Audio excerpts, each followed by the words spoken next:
Hey there, friends. Dave Paulides, Canammissing Project.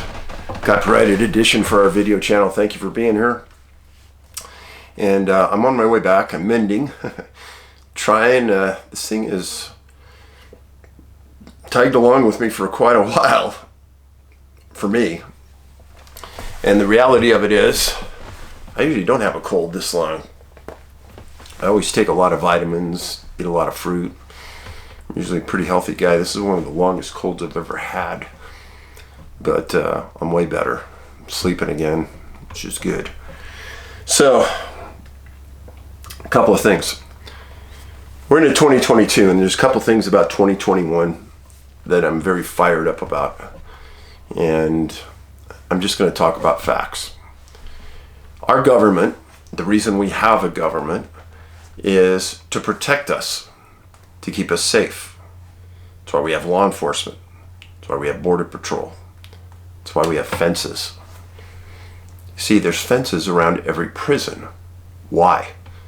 Because we don't want bad guys getting to the bad guys, and we don't want the bad guys getting to the good people.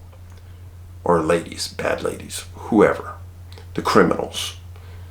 If you're offended because I call them bad, well, if you've committed a crime, you've done something bad. And that's the way the rules are.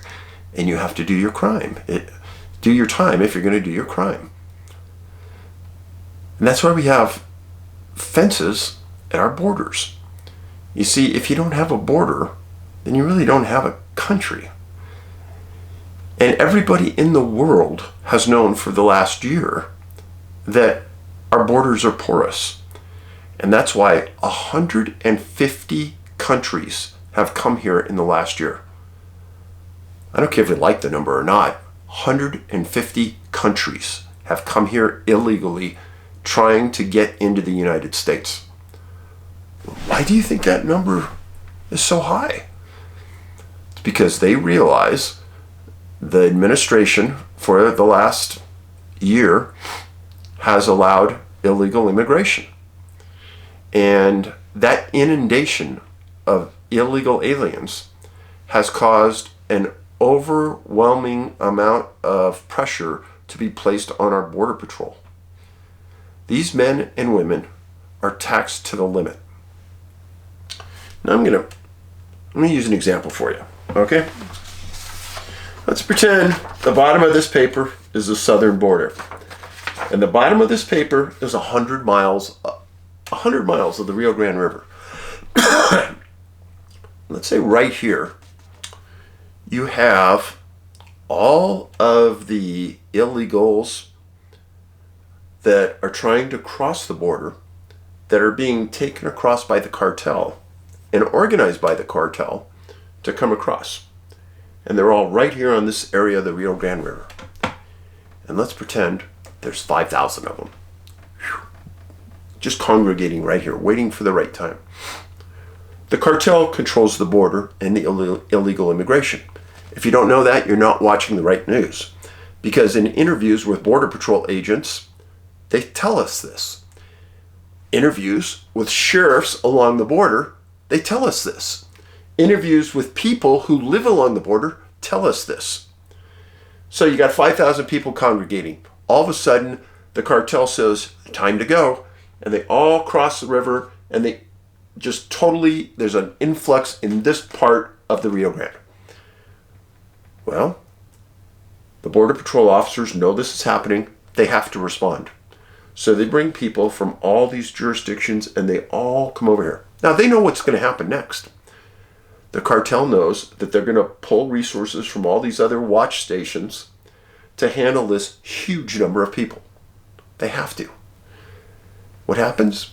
The cartel already has their terrorists, already has their drugs, their fentanyl, their cocaine, and they wait until these sectors open up, and boom, all of the bad guys, the really bad guys, come across the border with their drugs, their firearms, their guns, and the terrorists from any of the 150 countries. Now, if you're going to call me a liar, be very careful. Because I'm not saying this from my own education. I'm saying it because those are the words of the Border Patrol supervisors working these areas. So, let's talk about numbers for a second. This is the Washington Examiner on October 5th, 2021. More than 400,000 sneaked over the southern border and got away from Border Patrol in the past year, the head of the agency says. 400,000 by October. The number now? 600,000. Friends, if you think that those 600,000 are all good people, you're delusional. Okay? Because the Border Patrol has already caught terrorists, rapists, criminals, murderers. But of those 600,000, they're coming across to do bad things to our country. And they've been allowed to come across because of the open border concept. That's not it. That's just not it. The government's number one job is to keep you and me safe. That's the only job they have that is looked at day and night as something that all governments have to do.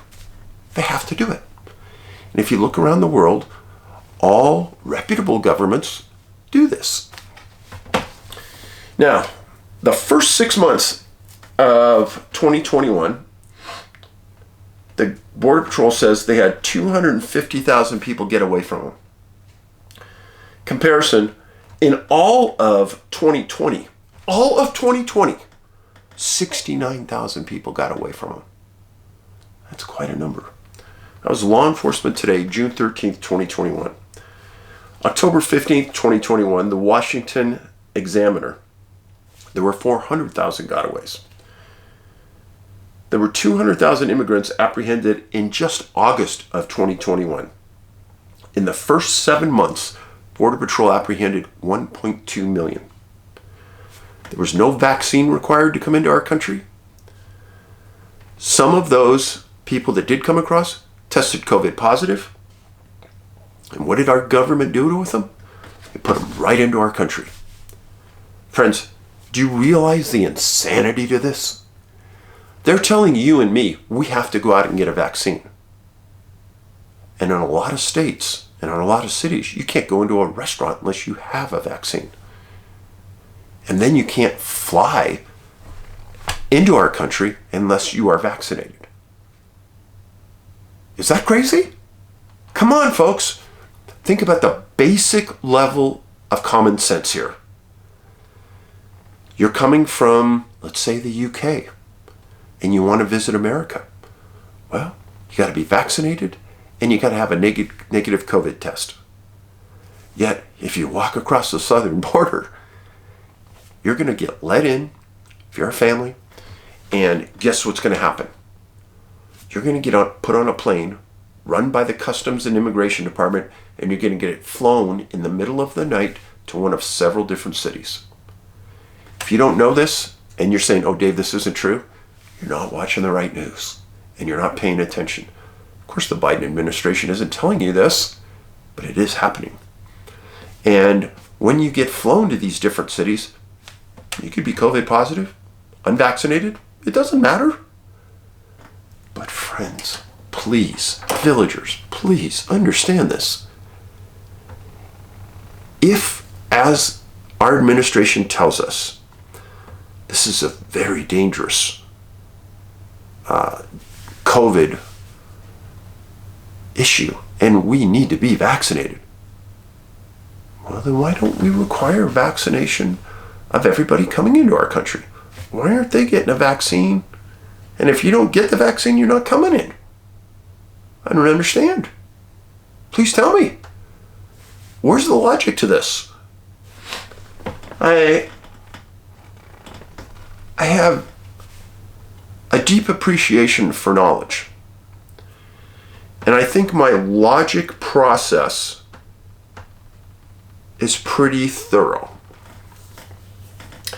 And I would gladly debate anybody on this topic.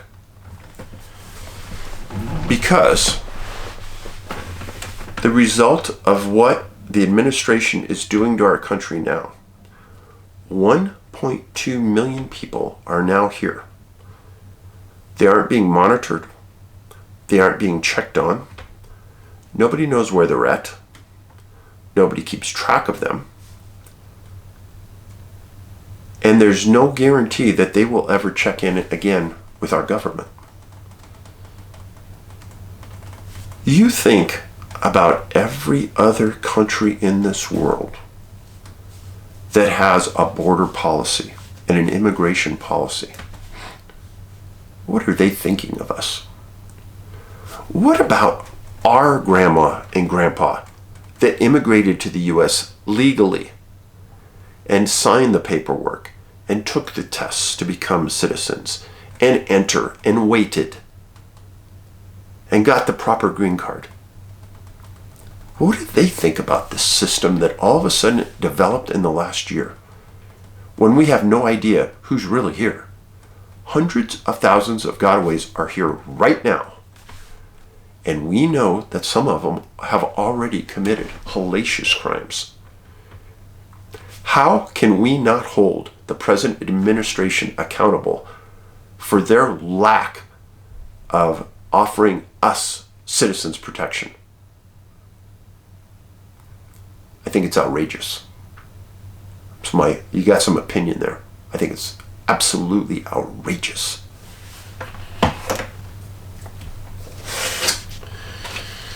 All right. I'm sorry. Nice Dave back.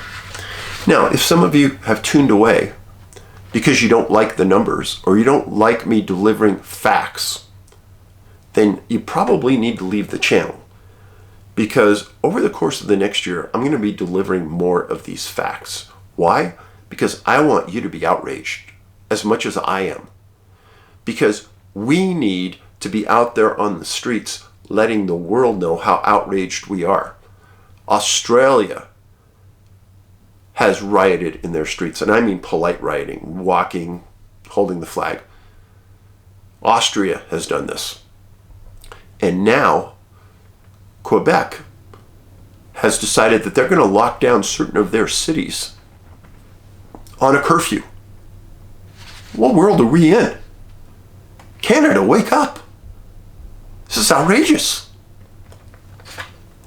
Remember, Australia locked down their country, and now Canada is trying to lock down their country.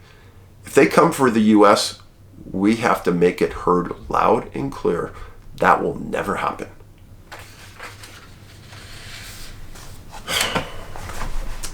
Letter. Dave, I followed you for years and have a few of your books. I've always been fascinated with your missing 411 stories, and thought of someone being missing with no body found is bizarre and frightening. I feel so bad for the families that left helpless waiting for any kind of news for years. The areas are searched by land with bloodhounds and helicopters, and they find no evidence. Fact. There must be a portal, time warp, metallic field, parallel universe, serial killer, or some other unexplainable thing going on. Serial killer? Maybe, but not in the conventional sense. That is the only explanation. I know that you don't get involved until after the area is searched and an attack from a predator is ruled out. I also want to say that I've prayed for you and your son, and I'm very saddened by your loss. I do think that the lockdowns have affected our mental health, and the suicides are living proof. Thank you for bringing the issue of mental health to the forefront, so it is no longer a taboo topic to talk about, and people feel more open to talk to family members or close friends about it. If they feel that someone they love needs it and guidance, they need to talk. You know, friends, it's not a taboo topic. A couple years ago, I learned, and I'm telling you, it is never taboo to talk about mental health with your son, your daughter, your loved one. Don't be afraid to talk about taking a life. Because, friends, I guarantee if they've had mental health issues, they've thought about it. Don't be shocked by that, but they have.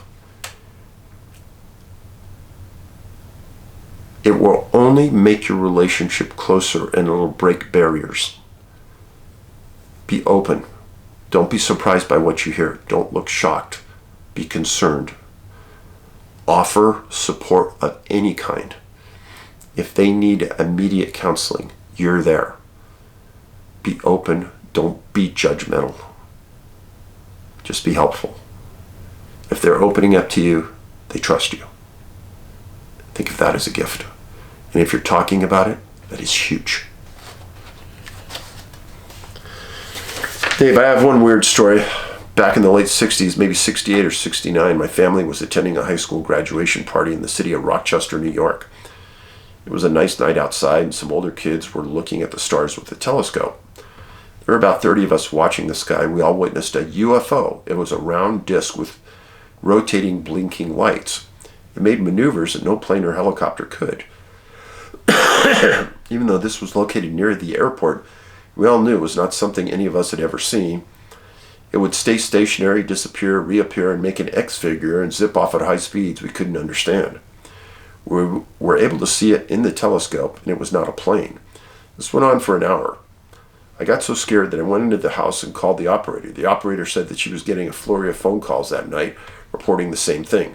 She also asked kindly that if I truly did not need an ambulance to get off the phone so she can take care of the next emergency. She said that if something changed to call back. I was a young child, so I don't remember if it was on the news or in the newspaper. Do you know if there was a way to look up an old operator logs? I've been fascinated with this my whole life, and I always felt like no one believed us. Yeah. Something called the National UFO Reporting Center. It's in Washington State, and they have a huge dossier of old UFO reports that go back decades. National UFO Reporting Center. And it's run by a guy named Peter Davenport. Peter is a great friend, super smart man, and that's usually where I go if I want to look up older sightings of UFOs. I'd like to tell you that I appreciate all your hard work you do in investigating the missing. I think the government knows more than they are claiming to know. Also, thank you for opening up our minds to what is going on with China. I'm Catholic, so I do love and respect everyone, but I don't like it when people are not hurting.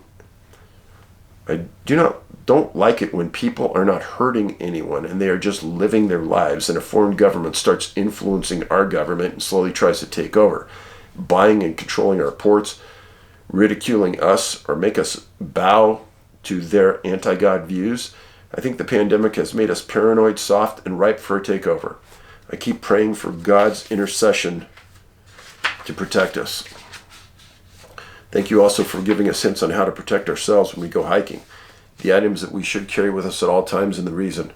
My dad was a World War II Navy vet who has passed, so I appreciate all your fatherly advice. I did purchase a personal locator beacon. Thank you. You may save a life with your great hints to survival. Maybe you should do another one just for that purpose. It is 10 minutes long. May God protect you and your family and all of us with watch and listen to you. We have to turn to God, prayer, and unite this great country of ours, hoping to do better for 2022 for everyone. Amen. Okay, this is military personnel and mental health. This was a very enlightening email.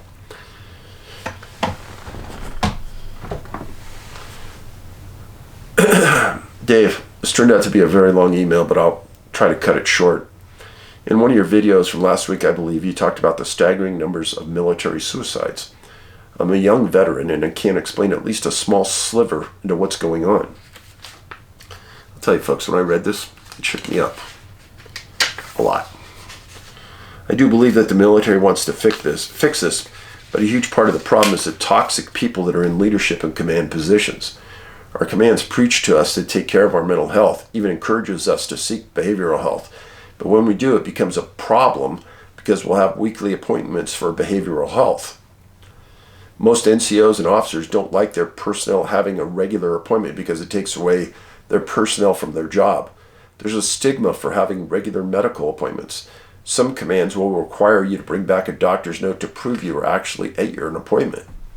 If the person is known for not being where they're supposed to be, I think that's a fair rule. But to require this of someone who completes their work, is always at the right place at the right time, and hasn't given their command reasons to not trust them, then why push this rule?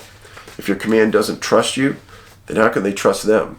This only creates tension within the unit, which is adding fuel to the fire. Exactly. Here's another frustrating aspect. Once you request to see behavioral health, it could become another month or so before you have your first appointment. You read that right. Over a month waiting period. That is how booked they are for our service members right now. There are other services out there like Military One Source where they can help service members get seen off base, but off-post behavioral health providers are booked up too or cannot accept new appointments. If someone is more of a severe case, they are marked as a priority and seen fairly quickly. We've got to get these toxic leaders out of the command positions, or more simply, it's time for them to retire. One way to find toxic leaders? Anonymous evaluations by their lower ranks. These leaders need to get back to seeing their units as people and not just numbers. Exactly. There's a stigma for females who are pregnant or breastfeeding. Breastfeeding soldiers are often having to make a space for themselves to establish a sanitary place to pump that isn't a restroom. Yes, you read that right. Our female soldiers usually don't have much help with this. Some leaderships have even tried to discourage the female to switch to formula because her taking time to pump twice a day was too inconvenient. Imagine what a toxic unit does to their mental health. Our male service members need to be granted a longer paternity leave. Our service members in the barracks are often forgotten about or treated with the mindset they don't have kids so they can be tasked out for anything whenever. Our lower enlisted personnel don't get paid nearly enough. Oh, that's for sure. So you can imagine how stressed an E1 through E3 is when they have kids to provide for. Our pay is not based off the area we live. An E1 stationed at Fort Hood gets paid the same as an E1 stationed in Hawaii. And we all know how cheap it is in Texas versus how expensive it is in Hawaii. Sure, the commissaries on base will be cheaper than grocery stores on off post, but it won't make much of a difference in places like Hawaii, California, and Washington. There's just so many different aspects contributing to our military's mental health. There's no one solution, but many. Lastly, there's a stigma in general for seeking behavioral health. Compared to when I first went in the military and now, the stigma isn't nearly as bad as it used to be. I can't speak for other branches, but the Army has implemented regular, required training called Master Resilience Training, MRT. I remember we all hated it at first, but it really is a great program that the Army has implemented in stressful or disappointing situations. I could keep my composure no problem, but my mind would spiral with negative thoughts and outcomes. Now I'm usually trying to see the positive side of things rather than loathing in the negative. You've opened my mind to a part of the world I had no idea existed. I'm both glad and sad to know that Missing 411 is there. I'm glad now because I know of ways to protect myself and family if and when we're out in the woods, but also sad because this is a whole new reality for me to adjust to. I will never look at the woods the same. I know the holidays may have been rough for you this year, but I hope you still had a great Christmas and New Year. Thank you for everything you have done and continue to do. P.S. I was shocked and excited when you mentioned that you'll be in Longview, Washington, Squatch Fest, next month, end of January. Do you know which day and time you'll be speaking? I'd love to attend. I think I'm going to be speaking that Saturday. The event is Friday and Saturday. Starts Friday at I think 4 and ends Friday night or Saturday night. And sometime during the day Saturday I'll be speaking. Squatch Fest. Yeah, Longview, Kelso, Washington. Next letter. What I would find interesting is your opinion, or perhaps better yet, your analysis of the difference between the information gathering being conducted by our own governments, CIA, DOD, NSA, FBI, state and local agencies, on private citizens, often referred to as metadata, through the surveillance powers granted the Alphabet Boys via the passing of the Patriot Act and the subsequent erection of the NSA's data center in Saratoga Springs versus the CCP's gathering of massive amounts of data via TikTok and some other software programs mentioned in the linked article. If you've watched any of Joe Rogan's interviews with Edward Snowden recently, it seems apparent to me that our government is still conducting this surveillance and gathering of metadata on average citizens. Despite whistleblowing efforts by Snowden and subsequent statements by previous presidential administrations, they would make an effort to curb these powers. Yeah, right. Our government claims it's doing its mass surveillance in an attempt to prevent terrorist attacks. But the CCP's mass efforts? Good question. A couple of things. A lot of this data has been examined by the courts and found to be unconstitutional, but it still goes on. I think what we're seeing is there are some politicians that get into office that have rose-colored glasses that think that they can come in and change things. The reality is that the people who run these big three-letter agencies are bureaucrats. And they're instilled in the government for decades, and they know how the system runs. You have somebody from the outside that comes in and wants to change things, they're up against a gigantic wall of bureaucracy and threats. You know, sir or ma'am, new politician, it might be best if you just sit back and let it ride, because these three-letter agencies can probably know more about you in a couple days and cause you a lot of harm politically if you cause waves. So it might be best if you just sit back and be quiet. You don't think that happens? I think it does. The reason I think it does is because I've heard about it from other politicians. First of all, no laws or principles of accountability or potential whistleblowers are preventing the CCP from collecting the exact contents of our communications. Chinese Communist Party, word for word, rather than just the metadata our government claims it only has access to. The implications of this, if true, are obvious. But most importantly, what is China doing with the information it is gathering through TikTok on American citizens? I think that is the question of the new century thus far. Rather than just cultivating the information to counteract propaganda against the CCP and to further spread their own propaganda, which of course we should fully expect to be happening and continue to happen in light of the communist government's relative lying wolf position in the global community and first world countries that claim to be democracies. What is the specific threat against private American citizens as a result of the powerful foreign governments like the CCP collecting specific private data on us? A very, very deep question. Why do they want all this, and how are they using it against us? This is one reason why I will never touch TikTok, ever. When I was in Silicon Valley, I had a lot of friends that were really, really brilliant on IT. When TikTok first came out, I got a couple of emails. They said, Dave, stay far away from that. Stay far away from it. And I have. I'm trying to connect the dots still myself, but it still ultimately seems to me that the potential for harm in the CCP's actions of surveillance still lead back to our own government, and how the CCP might somehow persuade our own government agencies to collude with them and convince our government to take actions against their own citizens in the illusion of maintaining world peace. Oh, yeah, I believe that's happening. And I believe that, as an example, General Milley calling China and saying, communicating with them based on concerns about our president. Folks, that's treason. That is treason. That is not in his role to contact China and talk to our enemies about our president. I don't understand how that isn't treason, in my humble opinion. But maybe I'm legally wrong. I don't know. Just saying. Sure, they can be trying to influence purchasing behaviors like big tech companies have been doing now for decades. But what I want to hear and know and sink my teeth into as an informed citizen is the direct potential for physical harm against me as a regular citizen this concept of mass surveillance by the CCP might eventually impose.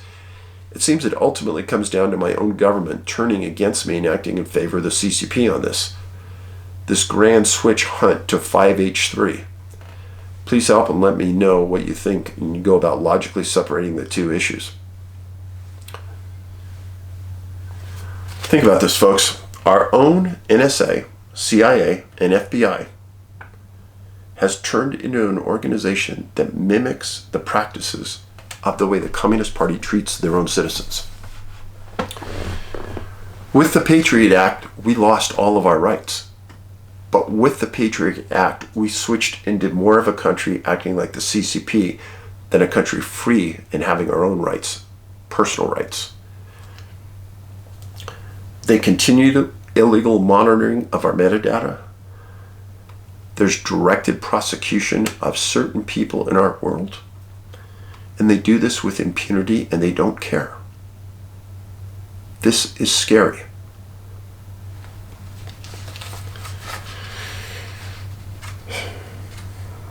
Dave, new letter.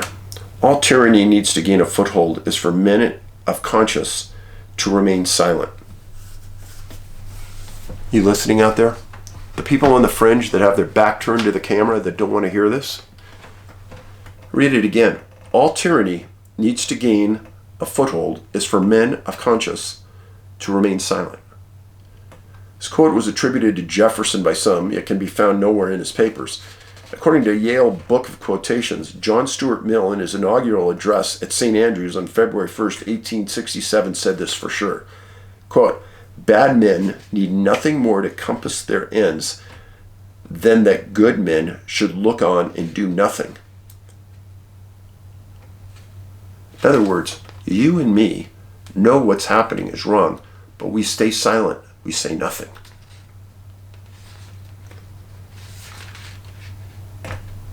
I believe Mill is your original author, and since emulation is the highest form of flattery, I know no shade to authors, writers who have reworked his potent observation. I'm a proud supporter of The Villager. Thanks for those quotes. They're very good. Next letter. The story I'm about to tell you happened to my family and myself in '78. I was 12 years old at the time. We were living in Ellisford, a small town in northern Washington state. The area that our home was located was at an apple orchard between the Columbia River and Mount Hall. The area was not very populated at the time.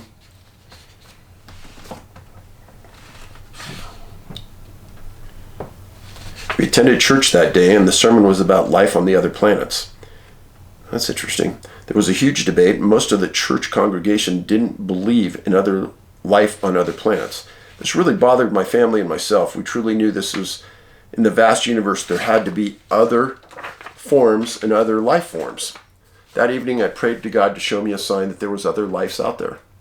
That night, my mother woke me to come to the living room to see something. By her tone in her voice, I knew something was seriously wrong. I jumped up and walked into the living room. There at the window, my father was sitting, looking towards Mount Hull. My mother told me to look out at the sky above the mountain. I immediately saw what my father was looking at. The sky had stars, but among the stars it was like a portal. It was an oblong shape with thousands of stars in it. As I watched, I seen star-like orbs coming out of this cluster and moving towards Mount Hull. The movement of these star orbs were stair-like movements. As each orb got closer to the mountain, they began pulsating and disappeared to the mountain. My family and I were absolutely amazed at what we were witnessing. We watched these orbs return to this portal, and as they returned, the portal grew larger. The orbs we noticed were brighter on the return. We watched this all night and into early morning. This was a life-changing event for my family. It verified what we had already suspected, that there was other life forces out there. To this day, I have not heard of an encounter like this. The area is a very strange and unusual place. Many people at this time wouldn't go into the mountain or go near it because of those weird experiences. To this day, I've experienced several UFO sightings. I as well have experienced some very unusual experiences that are unexplainable. Dave, I'd also like to take this opportunity to say that I'm very sorry about the loss of your beautiful spirited son, Ben. He made a real difference and is still making a huge difference in this world. You raised a wonderful young man. Thank you for bringing awareness of mental health. It's a huge issue and it's growing more and more. We need to bring awareness to this topic. Mental health affects everyone, and we need our political leaders addressed on these issues. We're losing our young people to suicide in alarming numbers, especially since the pandemic. Very frightening. I would also like to thank you for the attention of what's really going on with China. Too many people are not educated about this, and it bothers me. I want you to know that you're appreciated. I send prayers and positive notes. Thank you. Well, thank you. I appreciate it. Now, I'm going to get up for 1 second, and I'm going to go get the photos and things that are going to go with this presentation.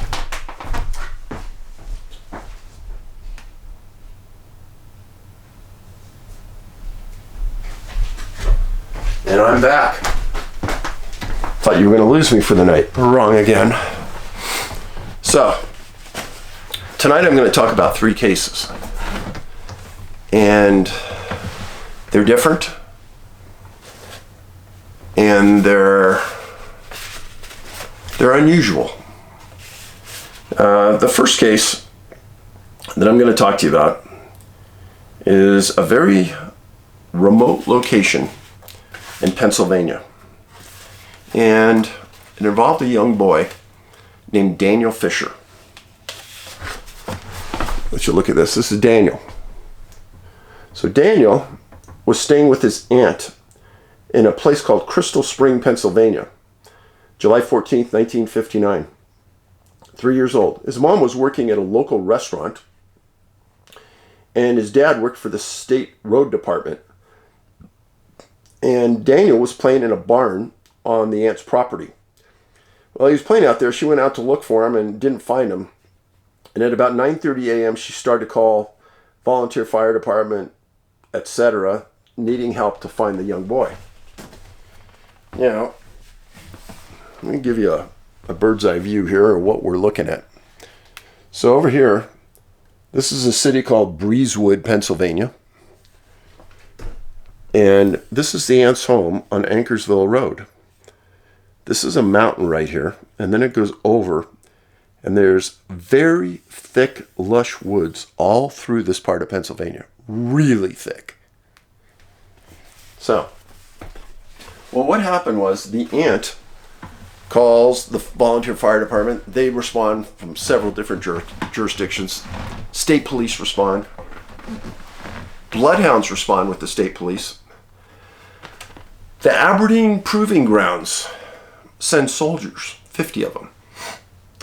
And by 4 p.m., a light rain was falling. And by 5 p.m., 3,000 people from the surrounding area were searching the woods for little Daniel Fischer. So, as they were searching the area, it was hilly, and there's some pretty steep hills. And they found a shoe at the bottom of the mountain. They started to go up a pretty steep mountain, and they found another shoe. Now, the bloodhounds that they brought weren't hitting on any scent odor. But some searchers on their own kept going, looking for Daniel. Well, at the 13-hour mark, very, very dark outside, they seen Daniel up a hillside, shoeless, sitting on the ground, not very wet, and not making a sound. Well, they pick the boy up and they take him home. He was 5 miles from his house, far outside the jurisdiction of where search and rescue would be looking for the young boy. Now, in this case, weather, it rained. Canines didn't pick up a scent. He had dropped clothing and shoes, and he was far outside the search zone. At 3 years old, why would he leave an area and take off like that? But better yet, in 13 hours, do you think that boy traversed all that area on his own in 13 hours? First of all, kids get tired. And I can guarantee that that boy laid down somewhere if he made that trip on his own and he slept. Because all 3-year-olds take a nap. And that boy would have slept somewhere. Which means that he didn't cover the 5 miles in 13 hours. 5 miles is a great, great distance for a little 3-year-old boy. So, that case, it always hung with me as unusual. But as I've stated to you before, in Missing 411 Eastern United States, I documented dozens of cases in Pennsylvania during the 40s and early 50s of boys and girls just Daniel's age that disappeared, and many were never found. Many traveled extraordinary distances. Just doesn't make sense. Why Pennsylvania, and why that time frame? There's no other time frame like that any place in history that I can find where young children disappeared on such a regular basis. just saying the facts. Now, next case involves a man who was the head of Ford Motor Division for Montreal in Canada. His name was George Hale, 46 years old. Disappeared July 10th, 1952. And he was fishing with a friend, and that friend was a neighbor. And in the La Ascension area, and he was just north of that area, and he was in a small creek called 10 Mile Creek. 10 Mile Creek flowed into a bigger river. 10 Mile Creek was very shallow. You could walk across it. And he and his friend were fishing in this area. Now, George was born in England, and he came to Canada when he was young. Eventually made his way to Montreal, where he went to work for Ford Motor. Started low on the totem pole and worked his way to general manager. A huge accomplishment. He had 3 sons and 2 daughters. And he lived in a suburb of Montreal. Well, once the plant heard that he was missing, hundreds of people left for this area to look for him. He was loved. Well, he disappeared on the 10th. The search started almost immediately. He disappeared at 10 a.m. and they were looking for him right away. They brought in canine teams from Montreal. They brought in 100 searchers. The creek was walked shoulder to shoulder. Then they started to spread out. They built bonfires on the hills. On July 18th, 8 days after George disappeared, the 46-year-old man, the search for him was over. They couldn't find anything, which was odd. Odd to say the least, because he wasn't in great athletic shape, and they knew that he wouldn't walk anywhere away from that creek, 10 Mile Creek. Well, on August 2nd, some fishermen who didn't even know anything about the disappearance were in the same area fishing, and they found a body in 10 Mile Creek. Now, what's fascinating about that is there was a quote in several newspapers during the 8-day search for George saying it was impossible to drown in 10 Mile Creek because it was so shallow. That was the quote. Now, on August 2nd, 2 fishermen find a body. Police come out, and guess what? It was George Hale. And where was he found? Quote in the newspaper, almost in the exact same spot that he originally disappeared. What? So originally, searchers said it was they said it was impossible. Those were the words, impossible to drown in 10 Mile Creek. And then he's found almost in the exact same spot where he disappeared. Yet the creek was walked, tracked, and those quotes came out from the government. So what happened? The coroner said that he drowned. How can that be? Because they said it wasn't possible to drown in 10 Mile Creek. And they also said that the creek ran very slow and it wasn't a danger. But guess what? They found George and he didn't have any boots on. And the boots were never found. How can that be? See what I'm saying here, folks?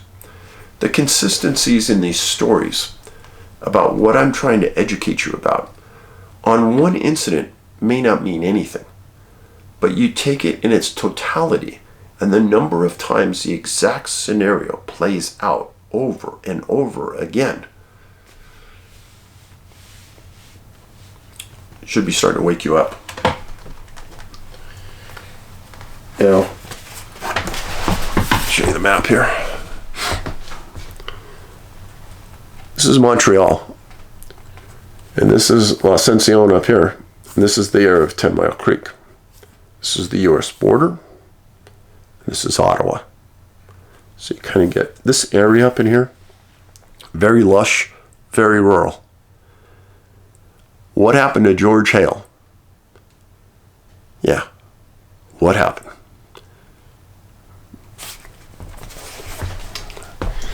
Next case.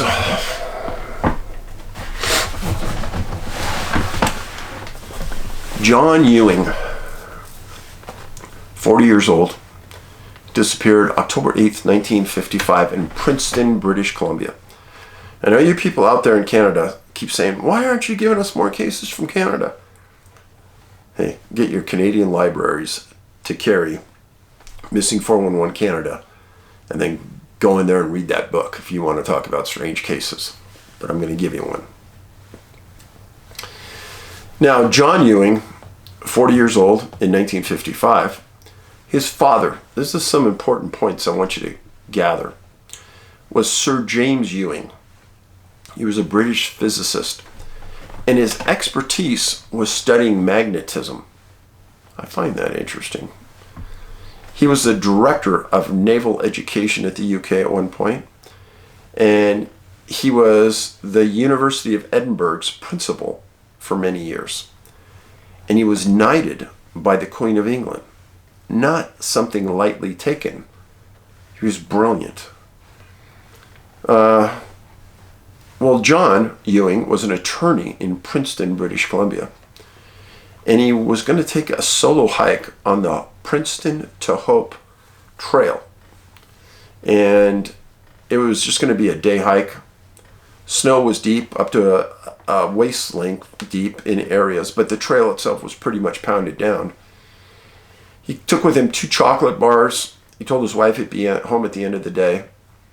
And he went off. And that was October 8th, 1955. Now, what you have here is this is the U.S. border. Right, this is the U.S. border right down here. And this is Washington State. This is Princeton. This is Silver Creek and Hope. So there's a trail that runs from Princeton down this way along Whipsaw Creek and then slowly traverses this way back.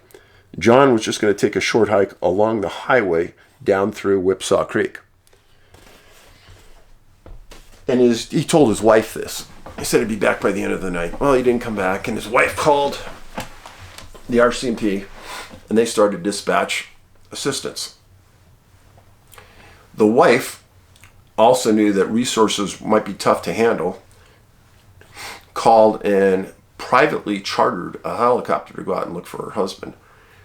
And then the RCMP sent in 2 airplanes and 2 canine units, and the search went over 2 days. And they also brought in 100 soldiers. Mr. Ewing was a predominant figure in British Columbia, and especially in Princeton.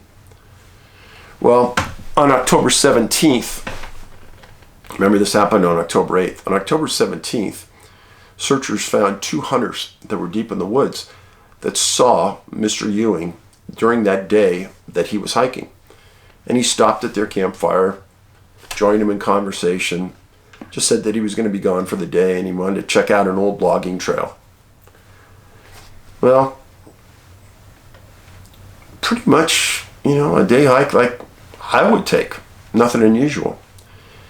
Well, they went into that area where the hunters saw him. They searched for another week and they didn't find anything. And the canines never picked up a scent. Even though there was lots of snow on the ground, they couldn't pick up a trail that Mr. Ewing had made. And an inquest was done in 1956. An inquest is an organization of the government that includes coroners, police, and it's almost like a hearing. And then there's an inquest has a jury, and it's not like they're judging something per se, but they come to a conclusion, and their conclusion is that John Ewing they're going to presume him dead. Now, why is that important? Because he's no longer missing. So he's not going to be found on any spreadsheet on any missing persons site as a missing persons because he is presumed dead by the government. Now, it does make it easier for his wife to get benefits and sell their house now because she doesn't need his name on the title, etc. So that's understandable. But it's a very convenient way when the government does it to wipe their rolls clean of all missing people. And if it wasn't for archived news stories, you wouldn't even know about any of these cases, because the governments of these different countries would wipe their rolls clean. Now, he's presumed dead.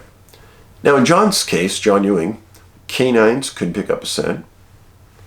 They couldn't pick up any tracks, which is really unusual because there was 2 to 4 feet of snow in that surrounding area. And he was along a creek called Whipsaw Creek. So you have water. But this is another case where I say intellect played a big role. John was really smart. He was an attorney in Princeton, practiced law in a great area of British Columbia. And he was the son of Sir James Ewing, a physicist. Yeah. Those are the kind of small things I pay attention to in all research. Now, people say, Dave, why do you make a big deal about German people who disappear? Why is that important? Well, if I told you why it's important, it'll become argumentative. If I tell you I found patterns, it'll become argumentative. If I tell you that it's only one heritage or nationality of individual that I found that fits this specific profession, and I can't find anybody from any other heritage other than German that has disappeared, is that why? Or if I told you that only certain people from a certain heritage that happen to be German disappear from certain areas? Well, those are the truth. And a lot of people are unwilling to accept that and don't care, because I'll live on my facts, because I know the facts will always lead on any research.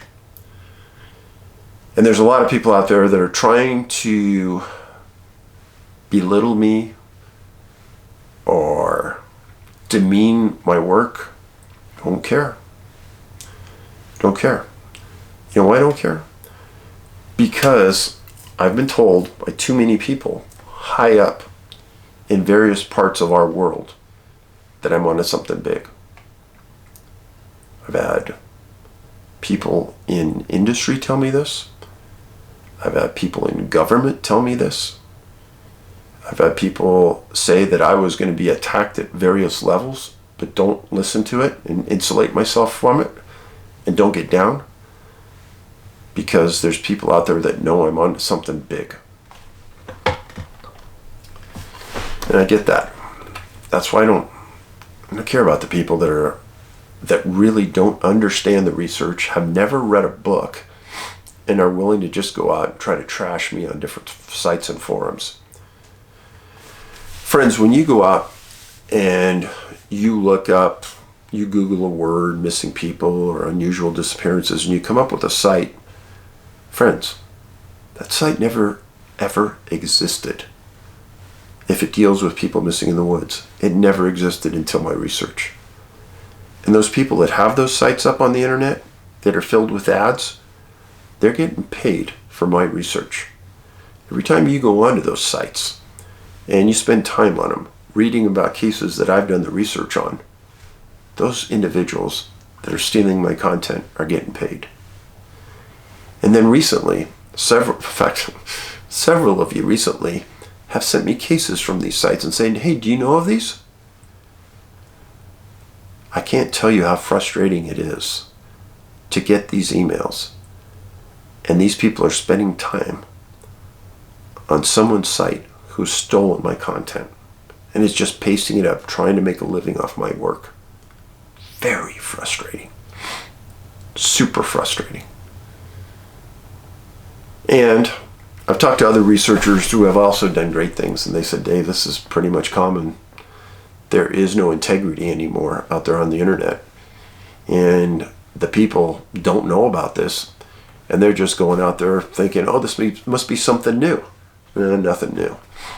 And it's just another way to make money off somebody else's work. Sad. Now, hopefully I'll be back in the silo very soon.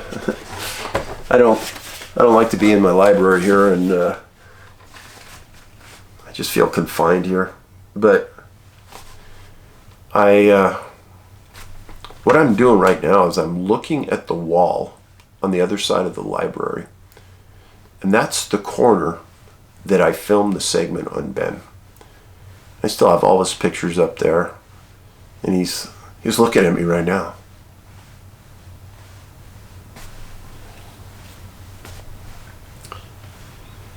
I suppose that's some destiny to that.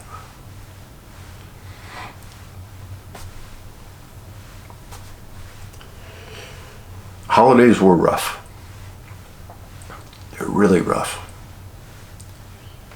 They were not normal for me. And I don't believe I'm alone when I say that there were so many people that were lost this year because of things related to COVID and mental health that our government doesn't appear to care about. It hurts me to the core. I've told thousands of you, and I'll say it one more time, that I hope you sincerely put down in big bold letters on your calendar, N-A-M-I, NAMI. It's a great resource for anybody having mental health issues, or if you as a parent are having mental health issues with your kids. The 12-week course I took there was probably one of the best courses I've ever taken anywhere in the world. What I learned helped me a lot in understanding Ben and understanding just the spectrum of mental health in the world. What's happening? Don't know. But I do know that since COVID has hit, and since kids are meant to be out and be socializing and be playing and doing sports and flirting at school with people of the opposite sex, since that's ended, things have changed. I'm highly, highly irritated with school teachers who don't want to go back and teach. Online learning is not good for kids. We need them back in the classroom. We need them face-to-face with teachers and other students. And if teachers don't want to teach, go get another job. But get back in the classroom and start saving lives of our kids by allowing them to learn and letting them compete. We need that. I appreciate you being here, and we're going to learn together. I'm not going to stop about teaching you about the truth about the CCP. And if you don't like that, please leave. I'm not mad at you, but just please leave. It's not going to stop. I'm going to keep talking about that. I'm going to talk about mental health. Those are two important issues. I've gotten too many positive statements on our videos of people saying, I never knew that, Dave. Keep teaching us. And I'm going to. So, thank you for the friendship. Thank you for being a villager. I greatly appreciate you being here. And let's hope that 2022 is much more kind to us as a nation and to our families than 2021. Thank you. Paulides out.